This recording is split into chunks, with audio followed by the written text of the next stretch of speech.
أول واجب على العبيد معرفة الرحمن بالتوحيد إذ هو من كل الأوامر أعظم. قال مالك رحمه الله تعالى: السنة سفينة نوح من ركبها نجا ومن تخلف عنها غرق.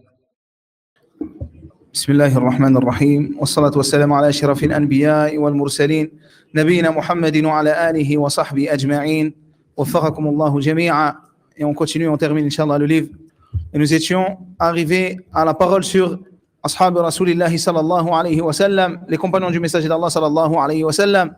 Il dit rahimahullah ta'ala rahmat al-abrar, on reconnaît le mérite du calife successeur du messager d'Allah sallallahu alayhi wa sallam, Abu Bakr as-Siddiq, qui est le meilleur et le plus grand homme après le prophète sallallahu alayhi wa sallam. Et après Abu Bakr, on en cite un deuxième, Al-Farouq, Omar ibn al-Khattab, radiyallahu anhum, tous deux sont les ministres du messager d'Allah sallallahu alayhi wa sallam et ses compagnons dans sa tombe. Et ceux qui sont venus par la suite du messager d'Allah sallallahu alayhi wa sallam et ses compagnons dans sa tombe. Puis ensuite en troisième, Dhun Nourayn, Uthman ibn Affan, qui était marié avec deux filles du messager d'Allah sallallahu alayhi wa sallam. Puis ensuite en quatrième, l'homme de mérite et de piété, Ali ibn Abi Talib, radiyallahu anhuma. Puis ceux qui restent parmi les 10 compagnons promis au paradis auquel le prophète sallallahu alayhi wa sallam a promis le paradis. À chacun d'eux, on accorde sa part d'hommage et de mérite en fonction de la préférence que le prophète sallallahu alayhi wa sallam lui a accordée. Et après cela, on cite ses autres compagnons. On doit reconnaître leur mérite, mentionner leurs œuvres pieuses et s'abstenir de s'immiscer dans les disputes qui ont eu lieu entre eux. Car ils sont les meilleurs hommes après le prophète sallallahu alayhi wa sallam. Allah les a choisis pour son prophète alayhi salatu wassalam et a fait d'eux les secoureurs de sa religion. Ainsi, ils sont les imams de la religion et les érudits des musulmans. L'auteur, comme nous dit ici le cheikh Zayd al-Madkhali, cite dans le présent chapitre la croyance des gens de la sunna et du consensus concernant le mérite des compagnons du messager d'Allah sallallahu alayhi wa sallam, en général et des 4 premiers califes en particulier. Il a montré que leur ordre de mérite est identique à celui du califat. Naam. Le premier d'entre eux, c'est qui? On les a cités. Abu Bakr, ensuite, Omar, ensuite, Ahsantum. Hadha huwa. Et ils sont dans cet ordre-là, dans l'ordre du mérite.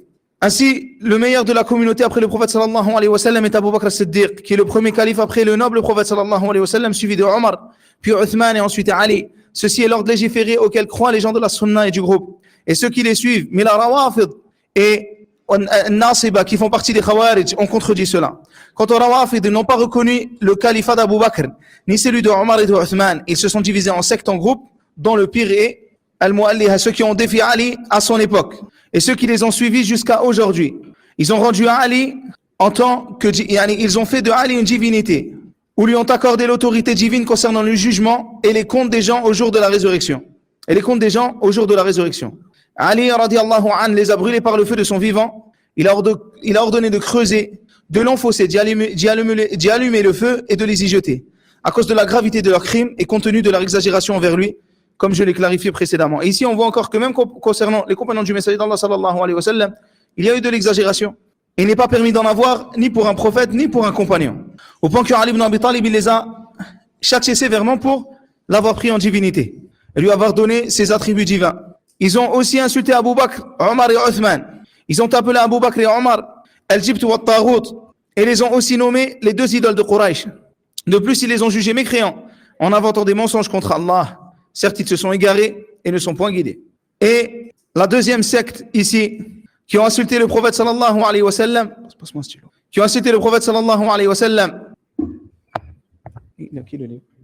qui ont insulté Abu Bakr, Omar, Uthman et les autres compagnons du prophète sallallahu alayhi wa sallam, excepté un petit nombre d'entre eux. Ces 2 sectes sont les ennemis d'Allah, de son messager, de l'islam et des musulmans. Et la troisième, dont il dit ici que c'est Az-Zaydiyya, leur mal est moindre que les précédents. Puis ils n'ont pas insulté les deux compagnons, ni ne les ont désavoués. Au contraire, ils ont reconnu les califats d'Abu Bakr, de Omar et de Uthman. Puis ils ont exagéré concernant Ali ibn Abi Talib. Ils ont dit certes le califat de celui qui est inférieur en mérite, en la présence de celui qui est supérieur en mérite est valide, à l'exception d'un groupe d'entre eux qui ont exagéré et insulté les 2 imams. Les gens de la sunna et du groupe ne font pas sortir les gens de cette secte qui n'ont pas insulté les 2 imams et rejeté leur califat, à savoir Az-Zaydiyya de l'islam, à part les exagérateurs parmi eux. Ici donc, au sujet des compagnons du messager d'Allah sallallahu alayhi wa sallam, il y a eu ceux qui ont exagéré à leur sujet. Il y a ceux qui ont manqué d'égard à leur sujet. Qui ont fait quoi?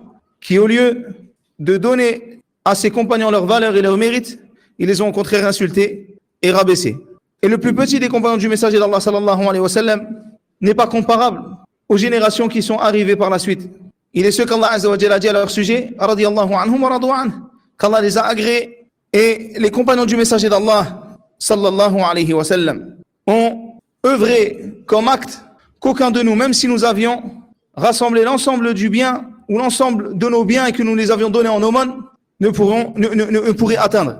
Aucun de nous ne pourrait atteindre le bien qu'ils ont fait. Et leur haqq qu'ils ont sur nous, c'est que lorsqu'on les cite, nous disons radiyallahu anhum, que nous invoquions pour eux et que nous les aimions et que nous détestions ceux qui les détestent. Ensuite, l'auteur, rahimahullah, a mentionné les caractéristiques d'Abu Bakr et de Omar en disant tous deux sont les ministres du messager d'Allah sallallahu alayhi wa sallam, puisqu'ils l'accompagnaient toujours et ne le quittaient pratiquement jamais, que ce soit lors de ses allées et venues, durant ses voyages, ses expéditions militaires ou bien dans ses assises. L'auteur a dit ses compagnons dans sa tombe, étant donné qu'ils furent enterrés à ses côtés dans la place où est enterré le messager d'Allah sallallahu alayhi wa sallam, qui n'est autre que la chambre de Aïcha, la mère des croyants.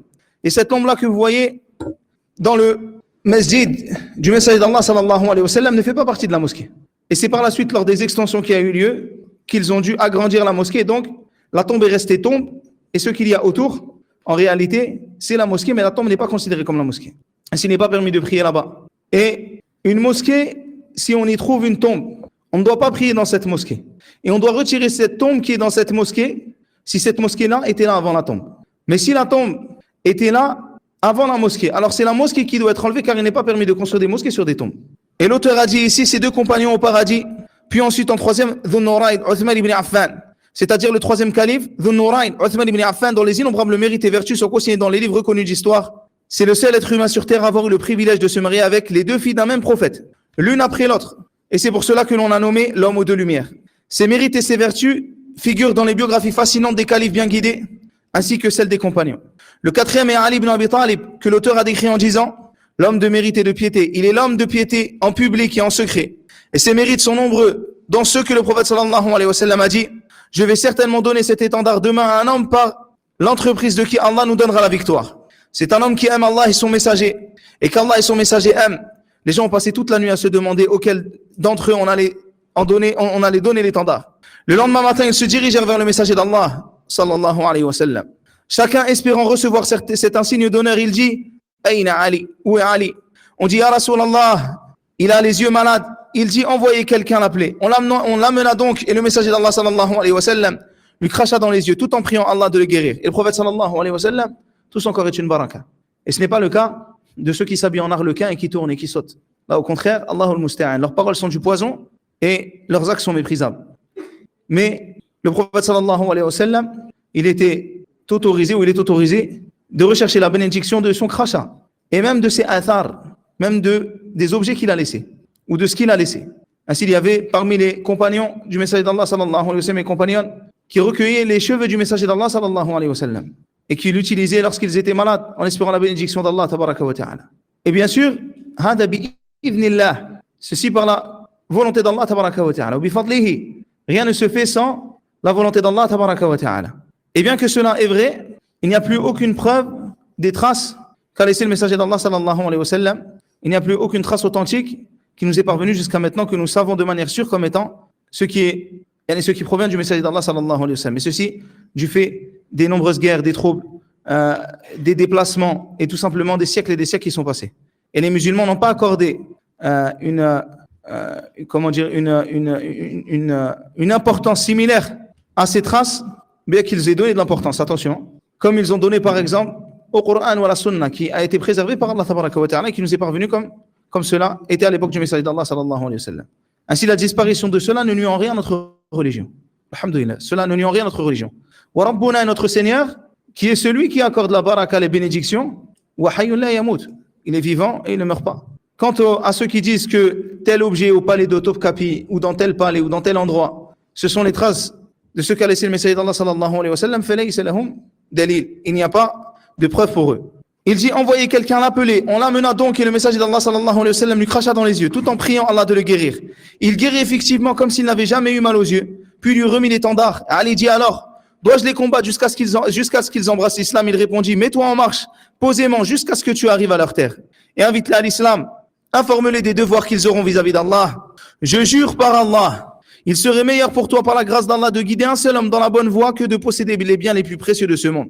Et le prophète sallallahu alayhi wa sallam a aussi dit à son propos, n'es-tu pas satisfait d'être pour moi ce qui était Haroun à Moussa, sauf qu'il n'y a pas de prophète après moi. Ce n'est pas dans le nubuwa, mais c'est dans quoi? Dans la proximité qu'il y a entre le message d'Allah sallallahu alayhi wa sallam et Ali ibn Abi Talib.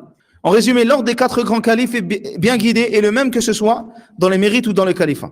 Quant aux Khawarij, ils ont déclaré l'inimité à Ali ibn Abi Talib et aux compagnons du prophète sallallahu alayhi wa sallam qui étaient avec lui.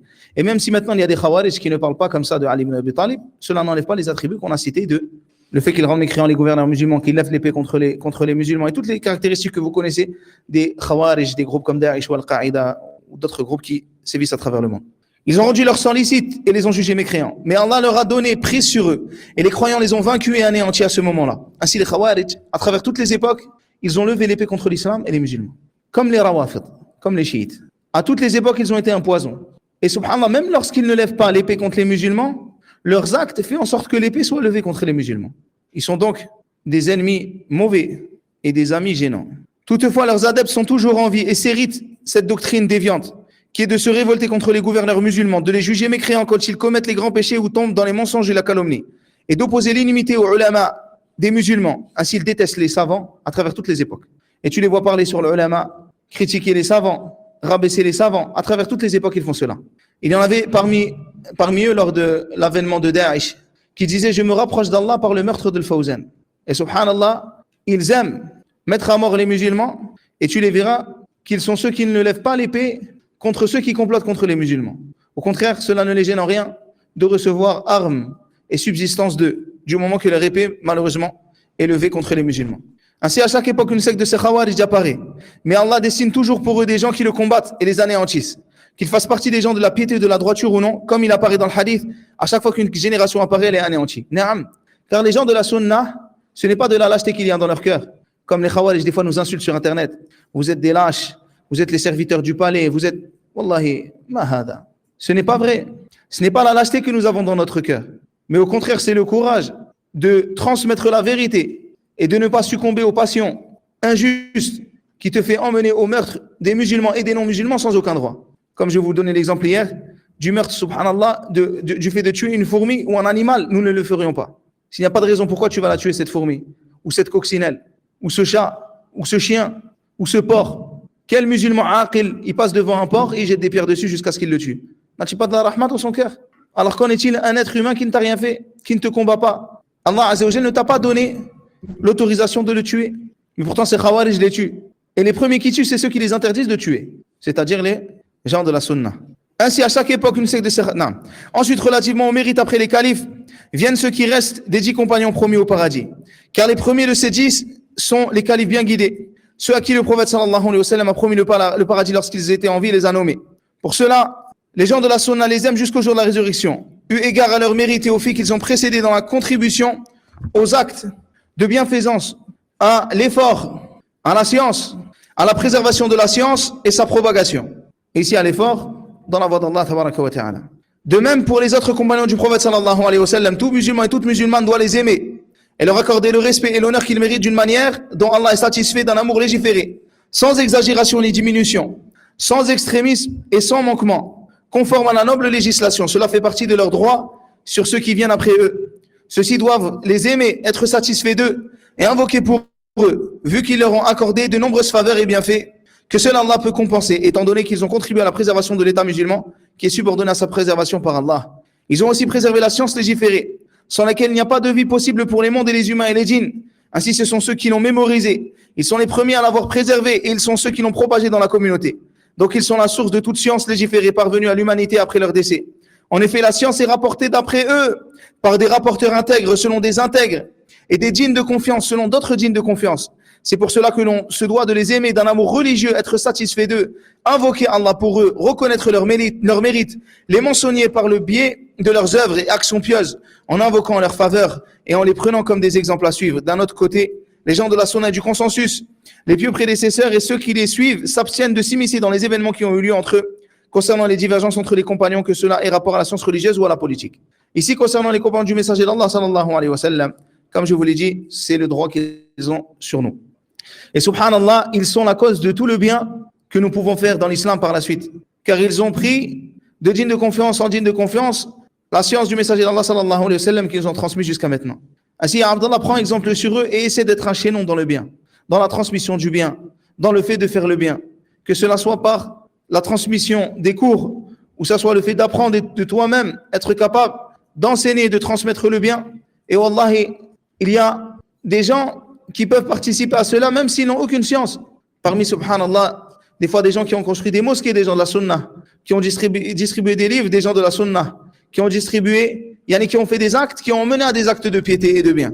Ainsi, Abdallah essaie de faire des hasanat, essaie de pas seulement à penser faire de l'argent, le matin, le soir, argent, mais essaie plutôt de vouloir faire des hasanat qui seront profitables dans la tombe, dans la vie d'ici-bas et dans l'autre. Les gens de la sunna du consensus ne s'immiscent en rien de tout cela, dans rien de tout cela, ni ne lâchent leur langue dans ce sujet qui ne plaise avec leurs honneurs, mais ils croient plutôt qu'ils s'efforcent tous de rechercher la vérité dans ce qu'ils ont fait ou délaissé, et que ceux qui ont abouti à la vérité ont deux récompenses. Comme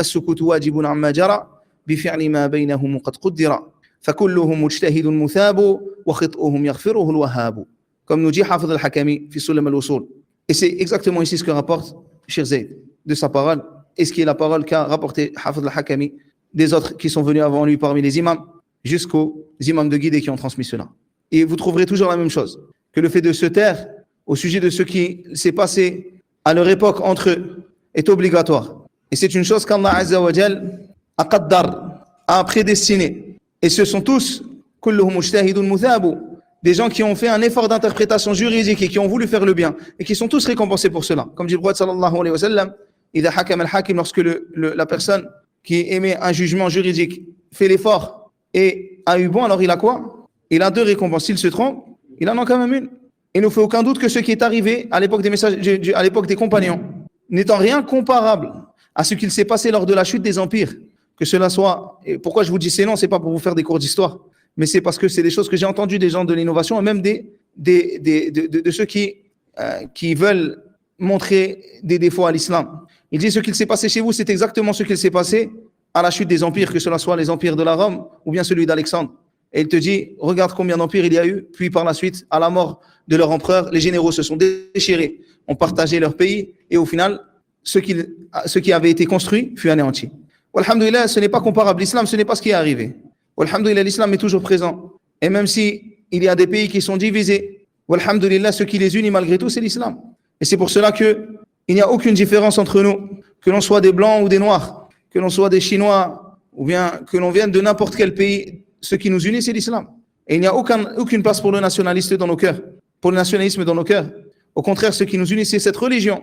La religion d'Allah, tabaraka wa ta'ala. Et ce qu'il s'est passé comme trouble à l'époque des compagnons du messager d'Allah, sallallahu alayhi wa sallam, a été causé par les ennemis d'islam de cette époque, qui ont toujours comploté et fait le mal afin de porter un coup aux musulmans qui représentent un danger pour eux. Et subhanallah, si Allah Azza wa Jal a prédestiné cela, il ne fait aucun doute que dans ce qu'Allah Azza wa Jal a prescrit, il y a une hikmah, une sagesse, que nous pouvons tirer de cela.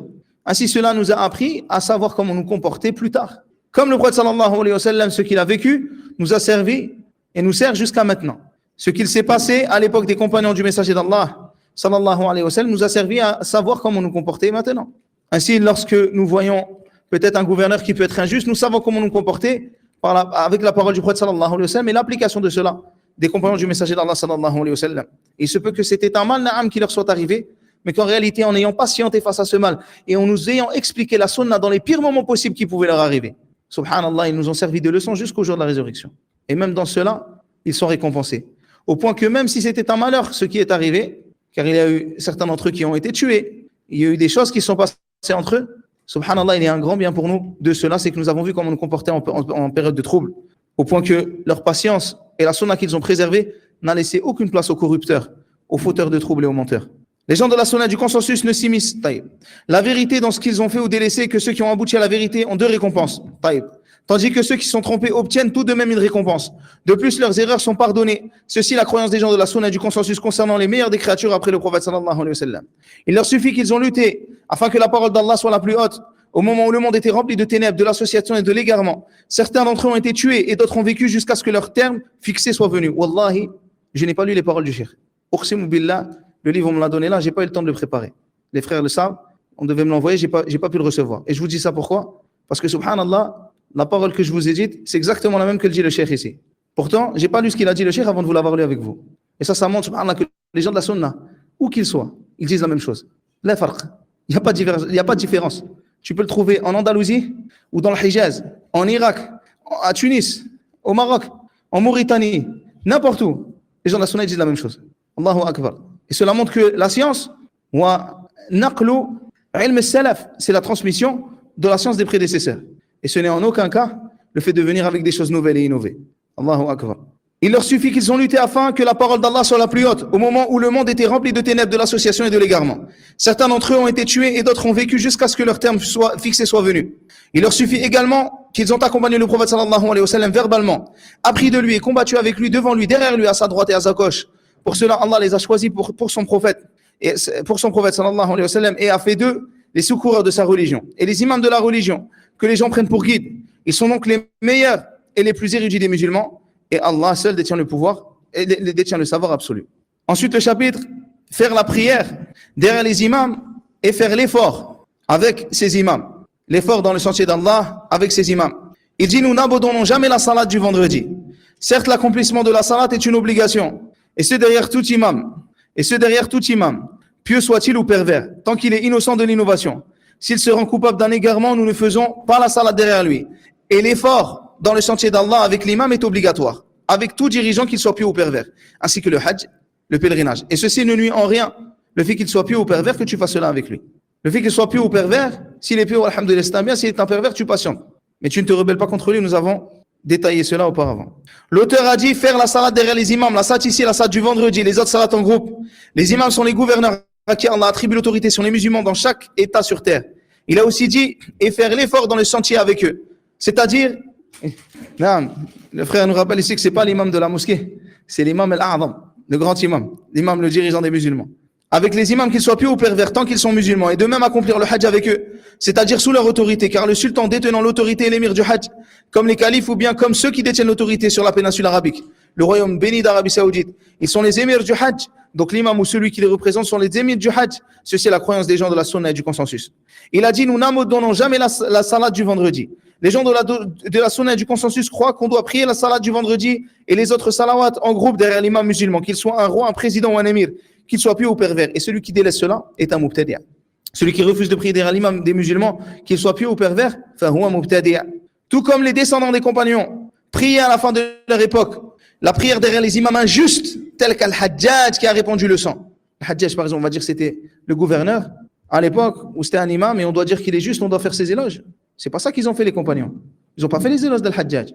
Voilà, regardez. Si quelqu'un vient et vous dit si il faut faire les éloges des gouverneurs, faut les. Un frère tout à l'heure, je sais plus ce qu'il m'a dit. Le fait de les grandir, etc. Alors qu'ils sont injustes. Pourquoi ils n'ont pas fait ça avec Al-Hajjaj ou avec Abd al-Malik ibn Marwan? Tel qu'Al-Hajjaj qui a répandu le sang pour que le bâton de l'unité des musulmans. Et encore, quand je dis avec Abd al-Malik ibn Marwan, c'est une autre histoire. Mais pour rester sur Al-Hajjaj, retenez Al-Hajjaj. Cela pour que le bâton de l'unité des musulmans ne se casse pas et que les musulmans ne soient pas les victimes de meurtres. L'unité des musulmans ne se casse pas, que le bâton de l'unité des musulmans et que les rangs des musulmans ne soient pas disloqués. Et que les musulmans ne soient pas les victimes de meurtres, de pillages ou d'attentats à la pudeur. Le fait que les honneurs soient bafoués ici. D'attentats à la pudeur, le fait que les honneurs soient bafoués. Comme conséquence de leur désobéissance. Ici, il y a quelqu'un qui a modifié dans le livre certaines choses que j'ai dit pendant le cours. Inch'Allah, il me les envoie sur Telegram. Parce qu'il y a des fois, je vous ai dit, là, vous avez dû remarquer que j'ai pas dit exactement qu'il y avait dans le livre certaines choses. Ça, je pourrais revérifier avec l'arabe. L'auteur a dit, certes, l'accomplissement de la salat est une obligation, et c'est derrière tout imam, pieux soit-il ou pervers. C'est-à-dire qu'il est obligatoire, chers musulmans, de prier derrière lui. Les imams, ou bien derrière leurs représentants. La prière du vendredi, la salat en groupe, les prières des deux fêtes et la Eid et autres. Sa parole, tant qu'il est innocent de l'innovation. S'il se rend coupable d'un égarement, nous ne faisons pas la salat derrière lui. Signifie que le délaissement de la salat derrière un imam innovant, un égarement est restreint au fait que cet égarement fasse sortir de la religion. Attention, ici on parle de quoi? L'égarement qui fait sortir de la religion d'Allah, tabaraka wa ta'ala. Car l'imam, il se peut que l'imam soit un innovateur. Mais khalas, on a dit quoi? On a dit qu'on doit obéir au gouverneur, qu'il soit pieux ou pervers. Si c'est un innovateur, donc qu'est-ce qu'il se passe? On va faire, certes. Mais est-ce que, parce qu'il est pervers, on doit plus prier derrière lui, là? Mais le hadith des 73 sectes, est-ce qu'il comporte seulement les imams? Est-ce qu'il comporte seulement les groupes mécréants, ou il englobe les groupes mécréants et innovateurs? englobe les deux. Certains parmi eux ont quitté l'islam, mais d'autres n'ont pas quitté l'islam. Sa parole, tant qu'il est innocent de l'innovation, s'il se rend coupable d'un égarement, nous ne faisons pas la salade derrière lui. Signifie que le délaissement de la salade derrière un imam innovant, un égarement est restreint au fait que cet égarement fasse sortir de la religion. Alors si son égarement ne fait pas sortir de la religion, dans ce cas, l'accomplissement de la prière derrière lui est une obligation, à moins qu'il soit possible de faire la salade du vendredi ou les salawats en groupe derrière un homme de la sunna sans casser le sans que les rangs des musulmans soient divisés. Cela est le seul cas dans lequel il n'est pas obligatoire aux musulmans de prier derrière le gouverneur, innovateur ou pervers. Et celui qui prie derrière le gouverneur, dans ce cas, sa salat est aussi valide. Cela n'empêche rien de la validité de sa prière. Ceci est l'avis religieux concernant la prière derrière les imams derrière les innovateurs. On ne délaisse ni la salat du vendredi, ni les autres salawats en groupe, à cause de l'égarement de l'imam, qu'il est l'autorité ou n'est que l'imama dans la salat seulement, car il est mandaté par le sultan des musulmans. Sa parole est le djihad, ici l'effort dans la voie d'Allah tabaraka wa ta'ala. Sa parole et l'effort dans la voie d'Allah tabaraka wa ta'ala est obligatoire avec tout dirigeant, qu'il soit pieux ou pervers.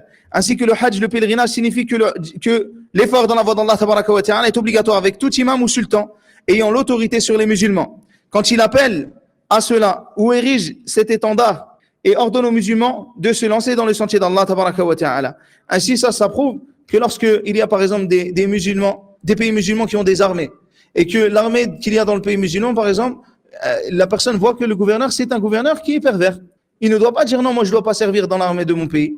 Il va dire par exemple dans tel pays, non, il est comme ça, bah non, moi je vais pas faire par exemple, des fois des pays musulmans, ils ont le service militaire, ou ils ont telle ou telle chose parmi les choses qui doivent être, par exemple, qui sont obligatoires pour eux. Allez, où on leur dit par exemple, je prends le cas de l'Arabie Saoudite, où par exemple ils ont un service militaire, où ils vont avoir des choses à faire pour ceux qui sont engagés dans cela. Comment tu refuses par exemple de préserver tes frontières parce que tu dis non, l'imam il est pervers, donc je préserve pas mes frontières? Allahu Akbar.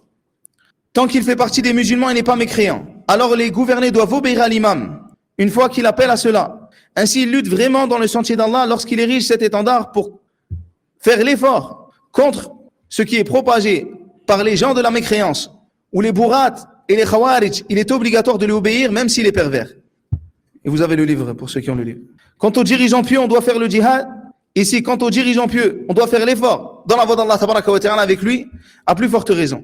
Il a ses vertus et ses mérites, et on doit donc, à plus forte raison, s'empresser de répondre à cet appel. Allez, encore une fois, il y a par exemple des frontières des musulmans qui ont besoin d'être, par exemple, défendues.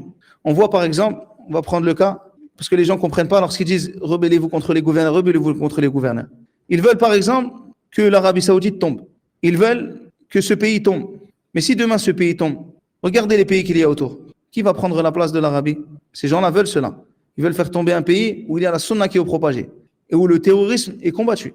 Pour que ça soit les rawafid, les chiites, qui viennent souiller les tombes des compagnons, qui viennent souiller les contrées par la mécréance. Regardez le mal qu'ils font en Iran. Est-ce que nous voulons que des mécréants gouvernent Mecca et Médine? Lorsque l'Empire ottoman était gouverneur du Hijaz, Médine, le cimetière de Médine, Al-Baqi', ressemblait à une ville, tellement il y avait de mausolées érigés. Imaginez alors si c'était les Rawafid d'Iran qui étaient là-bas. Comment refuser de défendre les frontières des musulmans devant cela, devant le shirk de ces gens qui veulent propager ce shirk à Médine et à Mecca? Il a ses vertus et ses mérites et on doit donc à plus forte raison s'empresser de répondre à son appel. De même pour le hajj, on doit obéir à l'imam s'il appelle à accomplir le hajj avec lui et sous ses ordres, même s'il est injuste ou pervers. Et le hajj est valide, on doit être sous ses ordres, voire le prendre pour juge en cas de besoin. Tout cela fait partie de la croyance des gens de la sunna et du consensus et personne ne s'est opposé à cela à part les khawarij. Ils n'acceptent pas l'autorité de l'imam, injuste ou pervers, comme cela est leur croyance concernant le takfir en raison des péchés dans leur ensemble ou isolés. Ils jugent mécréant celui qui commet un grand péché, qu'il soit un gouverneur ou un gouverné parmi les gens. Et s'il meurt sans se repentir des grands péchés, les Khawarij et les Mu'tazila disent qu'il sera châtié dans l'enfer pour l'éternité. Ils divergent donc en cela avec la croyance des gens de la Sunna et du consensus. Les textes du livre de la Sunna et tous les ulama de la communauté islamique les contredisent. Il n'y a aucun doute que les Khawarij font partie des groupes égarés. Tandis que les gens de la Sunna et du consensus sont les gens du juste milieu, qui est correct et juste. Il ne juge pas mécréant celui qui commet les péchés à part les péchés dont l'auteur devient mécréant comme l'association Allah, exalté soit-il, qui est le shirk al-akbar, l'association majeure, la grande mécréance évidente, la grande hypocrisie touchant la croyance, ainsi que al-ilhad qui fait sortir de l'islam. Le raccourcissement des salawats et le choix entre accomplir ou rompre le jeûne lors des voyages. Le raccourcissement des salawats et le choix entre accomplir ou rompre le jeûne lors des voyages, chacun est libre de jeûner ou de rompre le jeûne. Il, rahimahullah, a dit le raccourcissement des prières et le choix entre accomplir ou rompre son jeûne lors des voyages. Il s'agit ici de l'autorisation de raccourcir les salawats comprenant 4 rak'at, 4 unités, lors d'un voyage autorisé ou dans le but et l'obéissance et non pendant un voyage illicite. Il faut que ce voyage il soit quoi? Dans un voyage autorisé. Lorsque tu voyages, du coup, alhamdoulilah, il y aura du fiqh finalement ce soir. Il sera profitable, surtout le fiqh du voyage. Lorsque la personne voyage, qu'elle voyage d'un endroit ou à un autre, alors subhanallah, elle met l'intention du voyage. Il faut qu'elle ait l'intention du voyage. Ce voyage-là, il faut qu'il soit licite. Il faut qu'il soit un voyage licite. Elle part dans un voyage, pas en rond, où elle tourne dans la ville en rond, mais dans un voyage d'un point A à un point B, vers une direction donnée, qui va être supérieure à 80 km. Cette personne-là, lorsqu'elle va voyager et qu'elle va quitter la banlieue de sa ville, qu'elle va quitter les maisons qui sont collées à sa ville, elle va quitter cela, et qu'elle arrive en dehors de cela, alors elle raccourcit ses prières.